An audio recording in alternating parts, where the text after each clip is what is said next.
What if I told you that the life you're living right now is just a fraction of what you're capable of?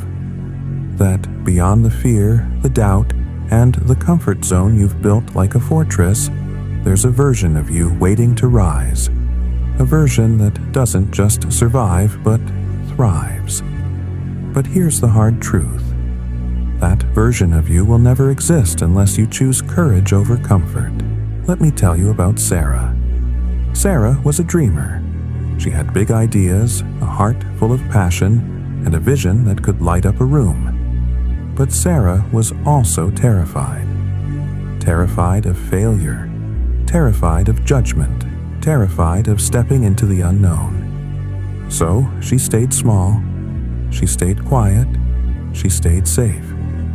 And for years, she watched her dreams gather dust on a shelf, while the world moved on without her. Sound familiar? We all have a Sarah inside of us. That voice that whispers, "What if you're not good enough? What if you fall? What if they laugh?" But here's the thing about courage. It doesn't mean you're not afraid.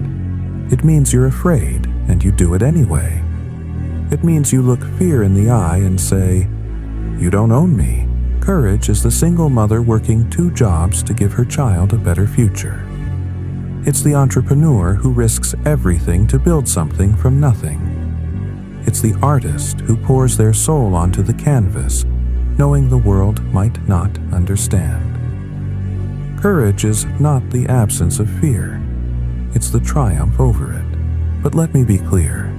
Courage is not a one-time decision. It's a daily battle. It's waking up every morning and choosing to fight for the life you deserve, even when the odds are stacked against you.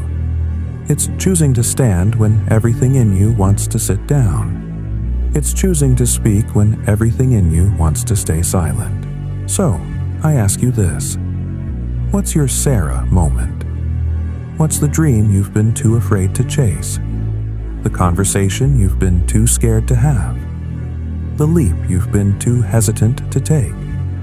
Because here's the truth. The world doesn't need more people who play it safe. The world needs more people who are willing to risk it all for what sets their soul on fire. Today, I challenge you to be that person, to take that first step, no matter how small, to embrace the discomfort, the uncertainty, the fear. Because on the other side of that fear is everything you've ever wanted. On the other side of that fear is you, the bravest, boldest,